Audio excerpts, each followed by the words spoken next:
Hello जी, नमस्कार। MS classes में आपका स्वागत है।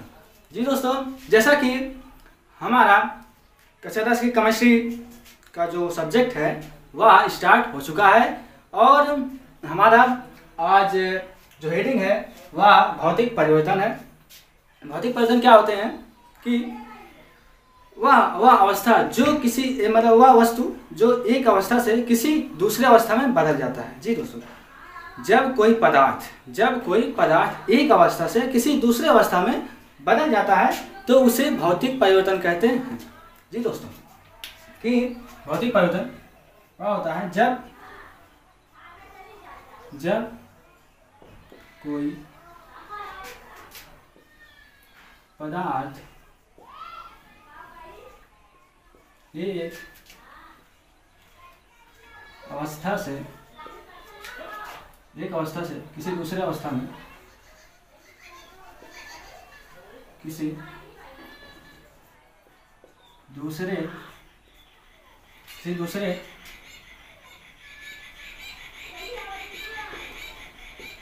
अवस्था में जब कोई पदार्थ एक अवस्था से किसी दूसरे अवस्था में बदल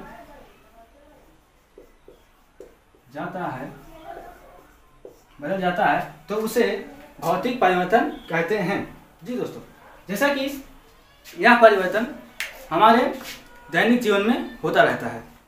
जी दोस्तों, जैसे एग्जाम्पल की अगर हम बात करें तो जैसे जल है, जल से वाष्प में बदलना।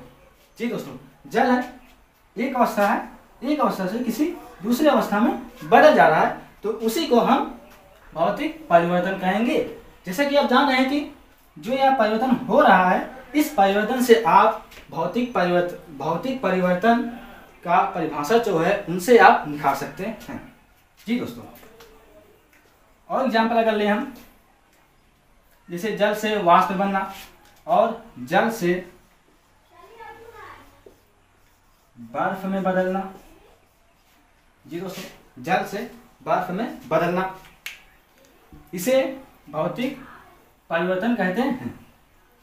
भौतिक परिवर्तन क्या होता है, और इनमें एक खास बात यह है कि जब कोई पदार्थ किसी दूसरे अवस्था में जाता है तो वह पुनः वास्तविक अवस्था में आ जाता है। अर्थात वह एक अवस्था से दूसरी अवस्था में बदला, लेकिन जिस अवस्था में बदला उस अवस्था से पुनः जिस अवस्था में था उस अवस्था में आ जाता है।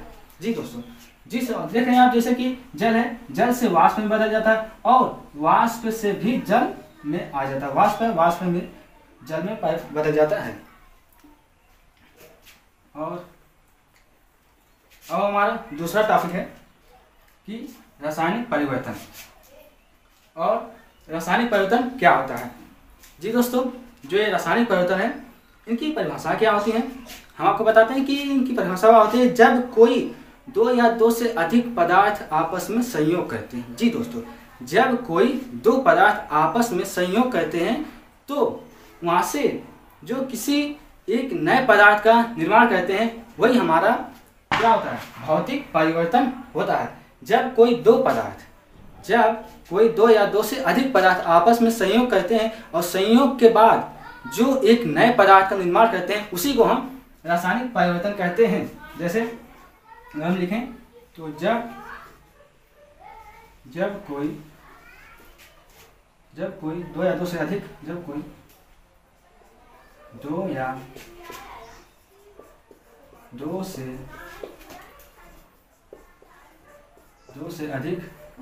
अधिक पदार्थ आपस में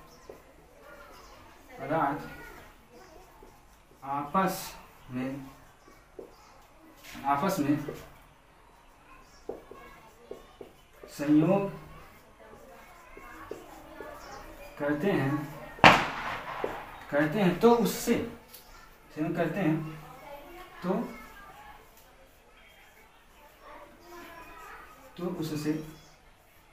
तो उससे एक नए पदार्थ का निर्माण होता है। तो उससे एक नए पदार्थ का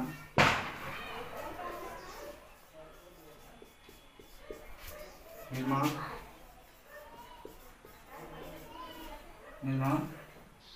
होता है।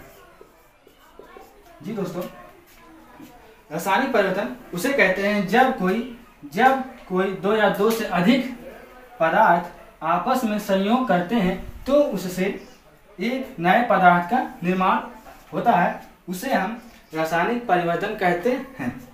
जी दोस्तों, अब जैसे अगर हम बात करें एग्जाम्पल की, तो जैसे हाइड्रोजन, एग्जाम्पल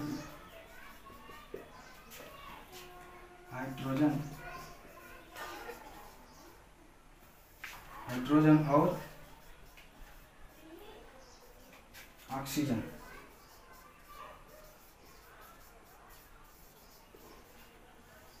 हाइड्रोजन और ऑक्सीजन आपस में संयोग करेंगे तो वहां से क्या जल बनाएंगे। जी दोस्तों, क्या बनाएंगे? जल बनाएंगे। रासायनिक परिवर्तन जब कोई दो या दो से अधिक, अर्थात यहाँ आप देख रहे हैं कि हाइड्रोजन और ऑक्सीजन है, जब कोई दो या दो से अधिक पदार्थ आपस में संयोग करेंगे तो वहां से एक नए पदार्थ का निर्माण करेंगे, जिसे रासायनिक परिवर्तन कहते हैं। आप इस एग्जाम्पल से आप इनका परिभाषा स्वयं निकाल सकते हैं। जी दोस्तों, जैसे कि आप देख रहे हैं कि हाइड्रोजन और ऑक्सीजन है, ये जब आपस में संयोग कर रहे हैं तो वहां से जल का निर्माण हो रहा है। अर्थात कोई दो पदार्थ हैं, दो पदार्थ से आपस में संयोग किए, उनसे एक नए पदार्थ का निर्माण हो गया। और यहाँ आप देख रहे हैं कि जो हाइड्रोजन है, ऑक्सीजन है, यह बहुत ज्वलनशील होते हैं। जी दोस्तों, यह क्या होते हैं? ये आपस में बहुत ज्वलनशील होते हैं या वस्तुओं को बहुत तेजी से जलाते हैं। और जहाँ की अगर हम बात करें जल की, तो देखिए यह क्या है कि हाइड्रोजन और ऑक्सीजन ये आपस में क्या करते हैं? संयोग करते हैं, जल बनाए। और ये क्या होते हैं? हाइड्रोजन और ऑक्सीजन की बहुत ज्वलनशील होते हैं, जबकि जो जल है यह ज्वलनशील ना होकर, यह आग को ना लगाकर, बल्कि यह आग को बुझाने का कार्य करता है। जी दोस्तों, क्योंकि आप देख रहे हैं कि हाइड्रोजन और ऑक्सीजन है, यह कोई एक अवस्था है और एक अवस्था से इस दूसरे अवस्था में बदल रहे हैं। और कि जो ये दोनों हैं, हाइड्रोजन और ऑक्सीजन, इनसे जल बना। ये तो वस्तुओं को जलाने का काम करते हैं, जहाँ की अगर हम बात करें जल की, तो यह वस्तुओं को बुझाने का कार्य करते हैं। जी दोस्तों, जैसा कि आप को समझ में आ गया होगा। अब तो जो ये भौतिक परिवर्तन है और रासायनिक परिवर्तन है, आपको समझ में आ गया होगा। बहुत इजी इनकी डिफिनेशन होती है। और आप इसे जो एग्जाम्पल है, एग्जाम्पल से आप इनको समझ सकते हैं। जी दोस्तों, देखिए जैसे कि आपने देखा कि रासायनिक परिवर्तन के आपने परिभाषा को ठीक से समझ लिया। अब जैसे रासायनिक परिवर्तन के अगर हम और से एग्जाम्पल लें, जैसे और इनमें एक खास बात क्या होती है कि इनमें जब कोई पदार्थ एक अवस्था से किसी दूसरे अवस्था में बदल कर वह किसी एक नए पदार्थ का निर्माण करें, जब कोई दो या दो से अधिक पदार्थ आपस में संयोग करके किसी एक नए पदार्थ का निर्माण करते हैं तो वही रासायनिक परिवर्तन होता है। और जब एग्जाम्पल जैसे लें हम, जैसे लोहा क्या होता है कि लोहा है एक अवस्था है, जब या आपके दैनिक जीवन में ऐसे परिवर्तन होते रहते हैं कि लोहा यदि आप इसको मिट्टी में रख दिए तो यह क्या होता है? एक अवस्था से किसी दूसरे अवस्था में बदल जा रहा है। लेकिन इसमें खास बात यह है कि जब यह एक अवस्था से दूसरे अवस्था में तो बदला, लेकिन पुनः उस लोहे का निर्माण नहीं हो सकता। अर्थात जब कोई एक अवस्था है, रासायनिक परिवर्तन में यह होता है कि जब कोई एक अवस्था होता है कि वह जब किसी दूसरे अवस्था में परिवर्तन होता है तो बस वहीं तक ही वह सीमित रह जाता है और ना कि वह वास्तविक अवस्था में अपने नहीं आ पाता। इसमें यही खास बात होती है। लोहा है, आप यदि इसको आप मिट्टी में रखेंगे तो यह क्या होगा? उसी में समाहित हो जाएगा। लेकिन अगर आप चाहें कि हम पुनः उसको प्राप्त कर सकें तो नहीं, ऐसा नहीं हो सकता। ऐसा तो बस रासायनिक भौतिक परिवर्तन में ही होता है, ना कि रासायनिक परिवर्तन में होता है। रासायनिक परिवर्तन में ऐसा नहीं होता कि कोई चीज़ यदि आप उसका उत्पाद किए पुनः हम उसका निर्माण कर लें तो नहीं हो सकता, ऐसा नहीं हो सकता। जैसे लोहे का परिवर्तन हो गया, और ले सकते हैं जैसे दूध का दही में बदलना, जी दोस्तों, यदि दूध है आप उसे दही में तो बदल दिए, लेकिन अगर चाहें कि हम दूध को पुनः हम यदि दही है, दही तो अगर हम चाहें पुनः उसको हम दूध में बदल दें तो नहीं। आप दूध को तो दही में बदल सकते हैं, लेकिन दही को आप दूध में नहीं बदल सकते हैं। यही हमारा है रासायनिक परिवर्तन। जी दोस्तों, जैसे दूध में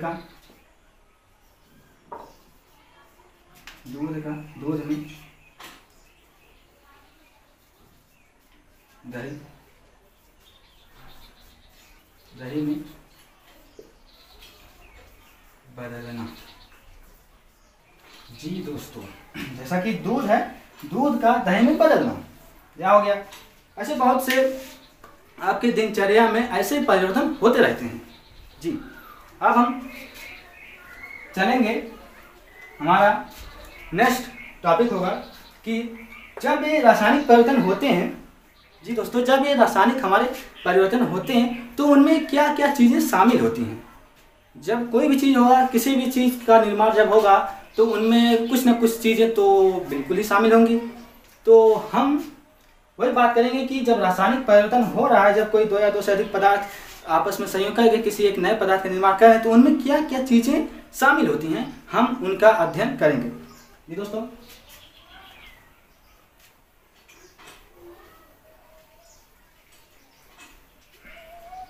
जैसे अगर हम बात करें हाइड्रोजन प्लस O2 H2O2 मिल करके H2O बना रहे हैं। अब देखिए यहाँ पर क्या हो रहा है कि जब कोई दो पदार्थ मिल रहे हैं और मिल के संयोग करके उसके बाद किसी एक नए पदार्थ का निर्माण कर रहे हैं, तो इनमें क्या क्या चीज़ें शामिल होती हैं। तो देखिए, जब कोई अभिक्रिया होता है तो उनमें क्या होता है कि उनमें तापमान में भी परिवर्तन होता है। जी दोस्तों, क्या होता है कि इनमें कुछ भी तापमान हो सकता है। जब यह बदला तो इसमें कुछ और भी तापमान हो सकते हैं। तो अर्थात हम कह सकते हैं कि इनमें जो तापमान होते हैं वह घटते हैं और बढ़ते हैं, कम भी होते हैं और अधिक भी होते हैं। क्या हम लिख सकते हैं, तापमान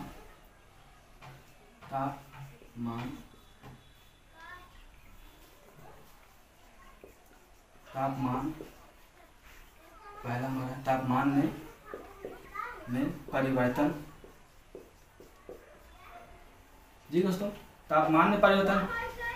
दूसरा हमारा हो सकता है कि इनमें रंग में भी परिवर्तन होता है। जी दोस्तों, इनमें रंग में भी परिवर्तन होता है। रंग में परिवर्तन। जी दोस्तों, इनमें रंग में भी परिवर्तन होता है। साथ ही साथ इनमें अवस्थाओं में भी परिवर्तन होता है कि जैसे कि आप देख रहे हैं कि एक अवस्था किसी दूसरे अवस्था में बदल जा रहा है, तो हम कह सकते हैं कि अवस्था में परिवर्तन। जी दोस्तों, अवस्था में परिवर्तन होता है। तो ऐसे ऐसे परिवर्तन इसमें होते रहते हैं। जी दोस्तों, जैसा कि आपने देखा कि रासायनिक परिवर्तन और भौतिक परिवर्तन, आई होप आपको समझ में आया होगा कि इनके डिफिनीशन क्या होते हैं, और आप इनका जो डिफिनीशन है आप इनके एग्जाम्पल के तौर पे आप बना सकते हैं। जी दोस्तों, जैसे आपने देखा कि हाइड्रोजन और ऑक्सीजन है, आपस में संयोग करके H2O जल बना दिए। H2O है, क्या है, जल है, तो जल बना दिए। तो ऐसे ऐसे आप डिफिनीशन याद कर सकते हैं आसानी से। और इसी के साथ हम मिलते हैं नेक्स्ट वीडियो में। तब तक के लिए जय हिंद।